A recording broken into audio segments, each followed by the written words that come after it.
Bienvenidos a Club de Prensa en NTN 24. Transmitimos desde Washington, a 3 cuadras de la Casa Blanca. Y no olviden que al final de este programa ustedes lo pueden encontrar completo o pueden encontrar a partes tanto en nuestra página de Facebook como por nuestra cuenta de Twitter. Y si quieren escuchar el audio, lo pueden encontrar en SoundCloud. Les doy la bienvenida hoy a los invitados a Club de Prensa. En primer lugar, la corresponsal de la Agencia Española de Noticias EFE, Raquel Godas. Bienvenida como siempre a esta mesa. Gracias, Juan Carlos. José Díaz Briceño, corresponsal de Reforma de México, bienvenido también. Gracias, Juan Carlos. Y Moni Jensen, analista política de Club de Prensa, bienvenida a este programa. Gracias. Y el primer asunto, Raquel, tiene que ver con la convención del Partido Republicano que tiene lugar en Cleveland, en el estado de Ohio. Empezó ayer, terminará el jueves. Se supone que en esa convención van a ungir a Donald Trump como el candidato de ese partido a las elecciones presidenciales del 8 de noviembre, en donde se enfrentará a Hillary Clinton, que con seguridad va a ser bendecida también como candidata demócrata una semana más tarde en Filadelfia. Ayer hubo varios oradores en el podio del Quicken Loan Arena, el Palacio de Deportes, el estadio en donde está teniendo lugar, en donde se está llevando a cabo esta convención. Hubo un momento en el que hubo un conato de rebelión. Algunos de los asistentes querían que hubiera una votación nominal, es decir, que los delegados asistentes votaran a ver si están de acuerdo con Trump o no, pero esto finalmente no prosperó. Hubo otra novedad y es que el candidato, el señor Trump, habló, es decir, habló el primer día de la convención, cosa que no suele ocurrir, casi siempre el candidato llega el último día o el penúltimo día. Pero sin duda, la controversia mundial, y está en la portada de todos los medios de comunicación y en todos los titulares, tiene que ver con el momento en el que Donald Trump presentó a su esposa, Melania Trump, una modelo eslovena, y Melania habló, se echó un discurso aparentemente muy bonito, pero pocos minutos después un periodista descubrió que había sido más o menos plagiado. Y realmente cuando uno lo oye, sí fue plagiado en muchos apartes del discurso pronunciado en la Convención Demócrata de 2008 por Michelle Obama, hoy primera dama y en aquel momento esposa del candidato Barack Obama. Aquí hay varias teorías. Algunos consideran que es una cosa deliberada para que se hable de la campaña de Trump. Otros creen, y hay un artículo en el diario The Guardian, que es un sabotaje, que alguna persona incluyó esas frases para tratar de perjudicar a Melania Trump y a Donald Trump, y otros creen que simplemente es una torpeza de la campaña de Donald Trump y que esta señora copió como un mal estudiante de colegio el discurso de Michelle Obama. ¿Usted en qué orilla está? Bueno, se pueden hacer muchas teorías de la conspiración, ¿no? Yo, dada las características de esta campaña de Donald Trump, la verdad todas me parecen posibles.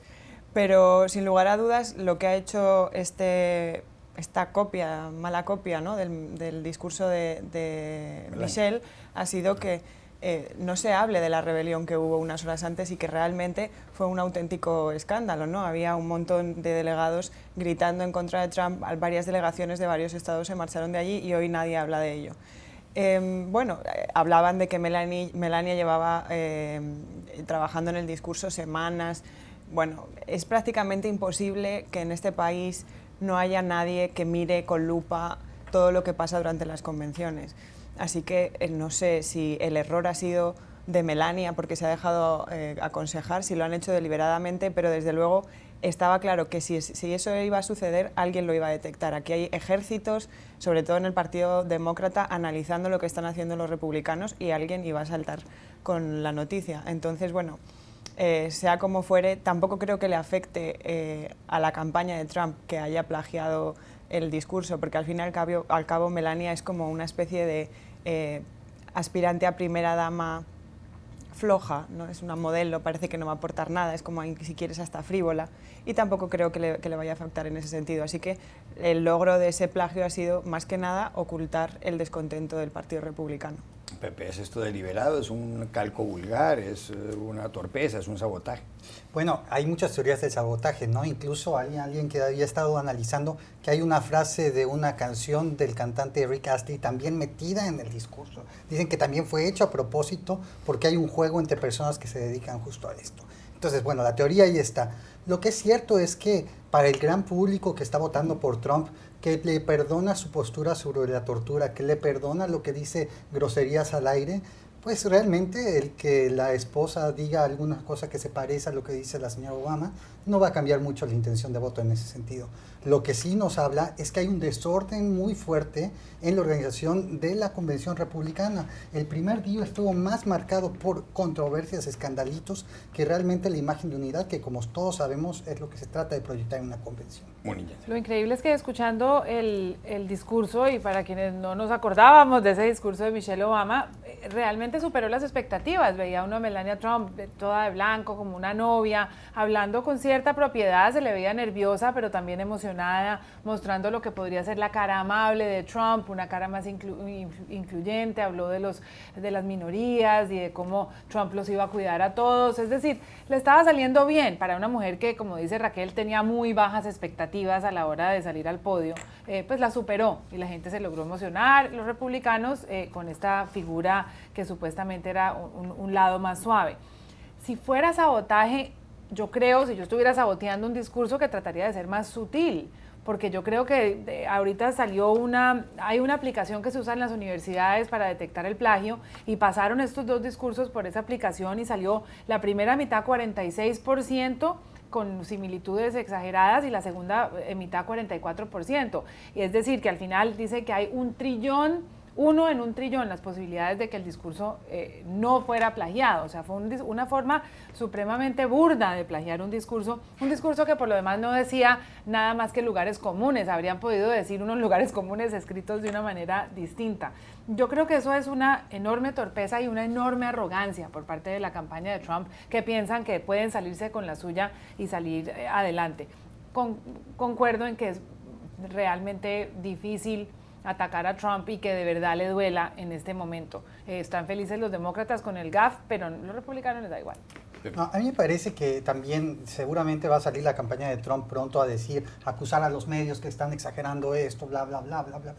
Pero yo creo que si hubiera ocurrido que Michelle Obama se plagie algún discurso de Laura Bush, esto sería el acabose, la verdad. Entonces, yo creo que sí no se debe tener un doble estándar y realmente, o sea, criticar duro a Trump. Veremos qué dice en las entrevistas hoy en vivo que se le harán. Pero además decían que le han debido copiar a Nancy Reagan, decía el New Yorker, pero no a Michelle Obama.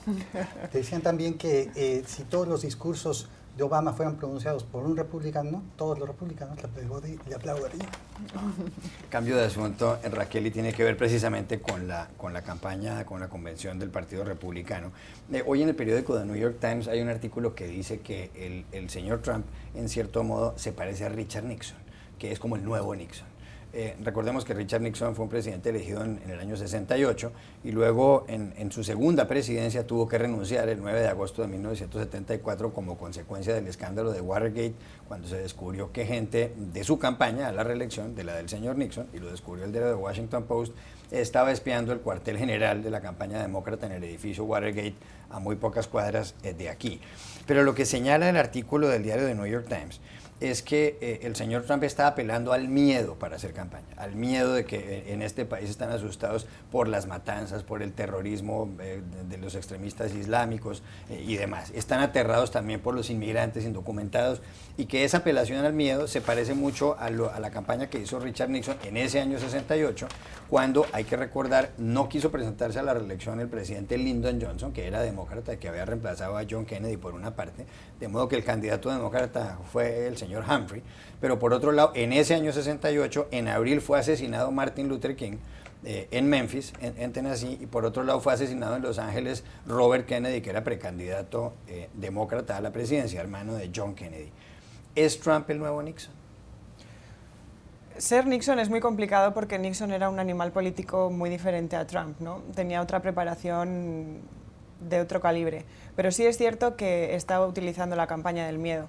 No es tampoco nuevo. Las campañas políticas en todos los países del mundo, dependiendo de cómo les convenga, utilizan también esa retórica. Lo que pasa es que ayer asistimos a los discursos de más bajo perfil eran realmente preocupantes, porque, por ejemplo, estaba un jefe de policía, David Clark, que es la cabeza visible del movimiento en contra de Black Lives Matter, que es este movimiento que se ha creado después de que haya casos de muertes de afroamericanos por parte de la policía, y el tipo dio un discurso muy, muy encendido a favor de los policías, y el tipo es negro.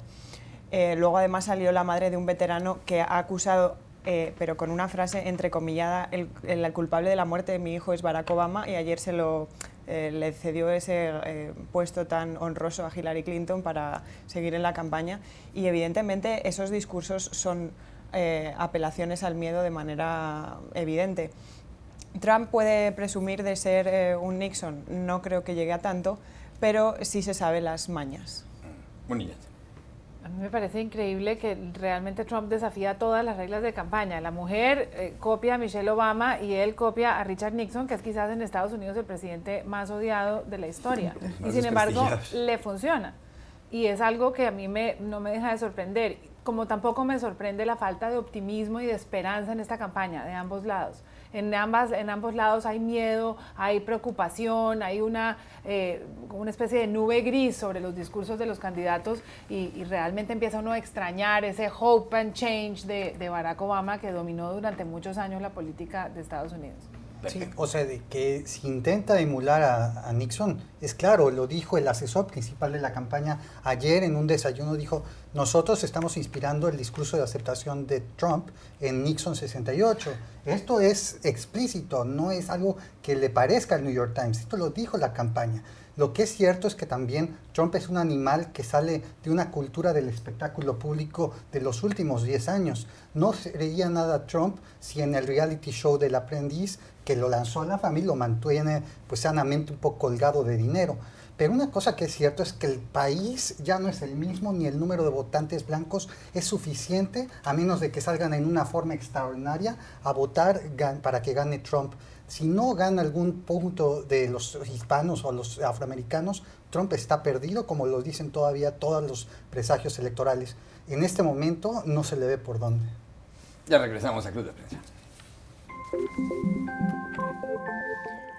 Volvemos a Club de Prensa en NTN 24 desde Washington. Raquel, se sigue hablando del intento de golpe de Estado en Turquía el pasado viernes, entre la noche del viernes y la madrugada del sábado. Se pretendía derrocar a Recep Tayyip Erdogan, el presidente, un hombre que está en el poder desde hace ya varios años. Finalmente ha habido muchísimos detenidos en esta operación gubernamental contra quienes instigaron el golpe, pero no se sabe muy bien si el señor Erdogan se le está yendo la mano y se está utilizando esto para silenciar a los opositores. Aquí el diario Financial Times trae hoy incluso la lista de cuántas personas han sido detenidas, lista oficial. Ha habido 7.543 detenidos. Turquía es un país de 75 millones de habitantes. De ese total, 6.138 son militares. 6.138 son militares. 755 son investigadores judiciales. 650 son civiles. Y entre generales y almirantes hay 103 detenidos. La otra cuestión es que el señor Erdogan ha señalado que lo que la gente cree, y fue una frase que él empleó, es que a los culpables de lo que ocurrió de este intento de golpe hay que aplicarles la pena de muerte, la pena capital, y que no tiene por qué mantenerlos ahora el gobierno en las cárceles dándoles alimentación, dándoles comida. Frase del señor Erdogan. Turquía es un país que quiere formar parte de la Unión Europea, y en la Unión Europea uno a la Unión no puede entrar como un nuevo Estado miembro si en ese Estado solicitante del ingreso hay pena de muerte. Y lo ha dicho claramente la señora Angela Merkel, la jefa del gobierno alemán, y lo ha dicho además Federica Mogherini, que es la representante en cuestiones internacionales de la Unión Europea.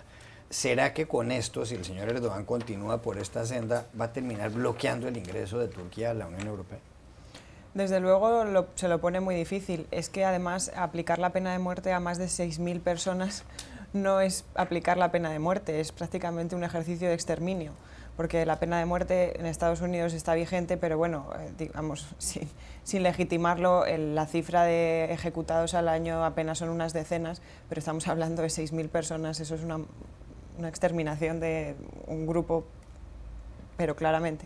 Entonces, desde luego, la Unión Europea va a cerrar sus puertas ante esa opción y lo va a condenar de una manera radical. En el caso de Estados Unidos es más complejo precisamente porque todavía está vigente, pero creo que al gobierno de Obama se le ha ido un poco la mano con esa afirmación del apoyo absoluto al gobierno democrático de Erdogan, porque ahora, digamos que tras este golpe de Estado, se siente crecido, se siente envalentonado, ¿no?, después de haber logrado contener ese intento de golpe, y parece que va a hacer lo que le venga en gana, ¿no? Al haber contenido esa insurrección, digamos que ahora se siente como capacitado para hacer lo que quiera desde un punto todavía más autoritario y más extremo. Entonces, bueno, desde luego para la Unión Europea eso sería totalmente inaceptable y en el caso de su situación en el mundo, sus relaciones con otros países, pues claro, el tema es que Turquía tiene mucho poder porque su capacidad estratégica en el conflicto de Oriente Medio es fundamental y a Estados Unidos no le conviene tenerlo enfadado, ¿no?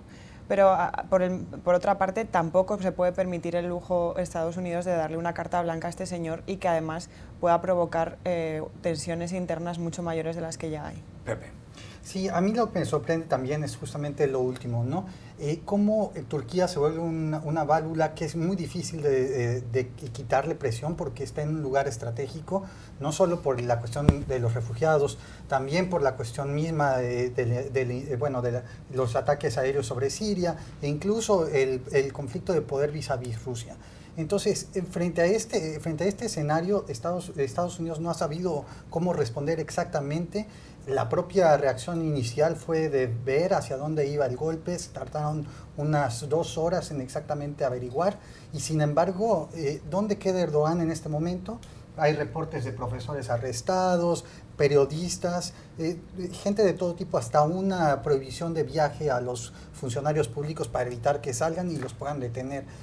Realmente me sorprende todo esto de que unas fuerzas de seguridad puedan detener se habla de 6.000 militares, ¿dónde se les va a detener, no? Pero realmente los discursos del señor Erdogan son realmente retadores. Y yo no creo que él tenga ningún interés en este momento de acercarse a la Unión Europea. Está muy contento con este papel un poco de renegado estratégico que tiene una movilidad más grande de lado y lado por fuerza de su ubicación geográfica. Pero lo curioso es que el gobierno turco ha condenado lo que él ha llamado el silencio oficial de los poderes mundiales con respecto a este golpe de Estado, y él habría querido, aunque aquí nos parezca muy incondicional el apoyo de Obama, que tanto Europa como Estados Unidos se hubieran pronunciado de una manera más contundente condenando los hechos. Creo que lo que para unos es muy prudente, pues para otros es una reacción tardía. Claro está que en medio de un golpe de Estado de ningún país hay un pronunciamiento oficial de cualquier país aliado o enemigo, así que quizás en este momento la prudencia y la racionalidad del gobierno de Obama sea la apropiada. Lo que sí pasa es que hay una cacería de brujas y yo no estoy de acuerdo de que haya salido tan fortalecido Erdogan. Le pasó esto, fue, salvo que haya sido otra conspiración, una insurrección de las fuerzas militares con algún líder que nunca apareció formalmente, y creo que todas estas declaraciones y todos estos pronunciamientos de mano dura son producto del miedo y no necesariamente de la fortaleza. Un cambio de tema y de Turquía a México, Pepe, su país, porque entre otras cosas Enrique Peña Nieto, el presidente, viene a finales de esta semana aquí a los Estados Unidos, viene a Washington a verse con Barack Obama, el presidente estadounidense, en una visita de trabajo. Pero es que ayer Peña Nieto presentó el nuevo paquete de normas contra la corrupción, en donde, por ejemplo, se prevén penas de 18 años de cárcel para quienes cometan el delito de enriquecimiento ilícito, y donde se exige que algunos funcionarios muestren su declaración de renta previamente y demás. Lo que llamó la atención en esta presentación es que el señor Peña Nieto pidió perdón con respecto al llamado escándalo de la Casa Blanca. La Casa Blanca es una vivienda de propiedad de Angélica Rivera, la primera dama mexicana, la esposa del señor Peña Nieto, una casa que además fue construida y además fue financiada por el grupo IGA, la empresa o el conglomerado de Juan Armando Hinojosa, un contratista. Ha tenido 80 contratos con el Estado mexicano, el señor Hinojosa, por varias decenas de millones de dólares. Todo esto se lo destapó Carmen Aristegui en el año 2014. Pues Peña Nieto ayer dijo: yo me doy cuenta de lo que sintieron en carne propia los mexicanos con este escándalo y les pido perdón. Pidió perdón el señor Peña Nieto con respecto al caso de la Casa Blanca. ¿Era un buen momento para hacerlo? ¿Le sirve a Peña Nieto esto? De entrada hay que destacar que sí es inusual que un presidente, al menos en México, pida perdón por un acto que al menos parecía ser ilegal o al menos antiético. Lo que sí es también cierto es que la principal preocupación de los mexicanos en todas las encuestas en este momento es la corrupción. Y también, visto desde fuera, hay una encuesta apenas de la semana pasada de qué piensan los estadounidenses de México. El principal tema de preocupación es la corrupción. Hubo elecciones regionales en México el mes pasado, y el tema que sacó a los electores y que llevó a una rotunda derrota del PRI en varios de los estados como Chihuahua, Veracruz y bueno, dos de los más importantes fue la corrupción.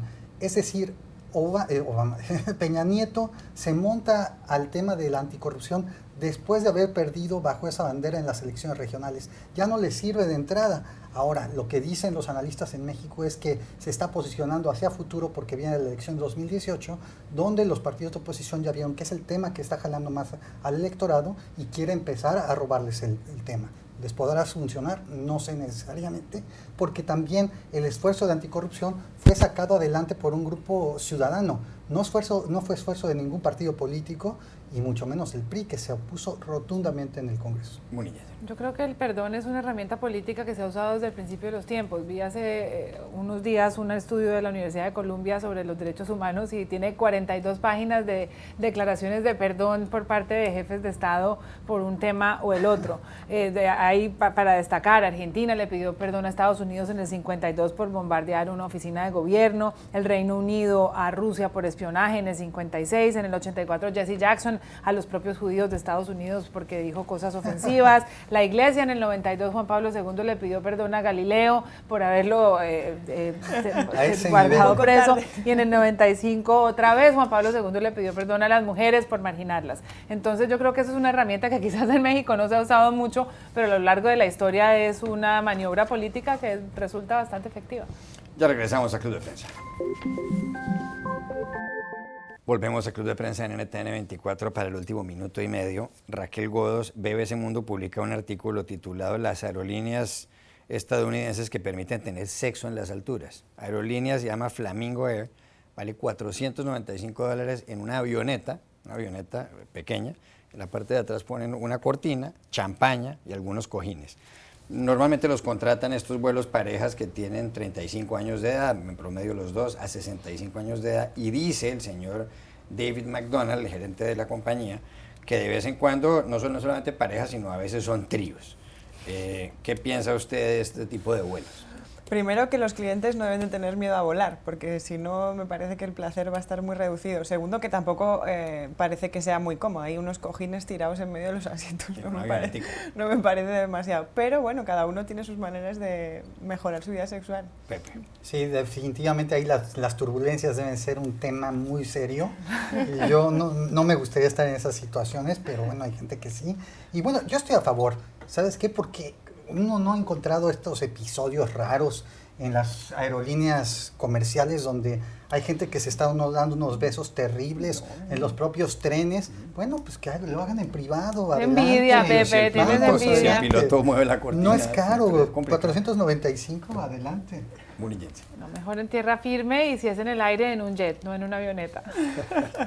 Gracias a los tres, a ustedes los espero mañana en Club de Prensa.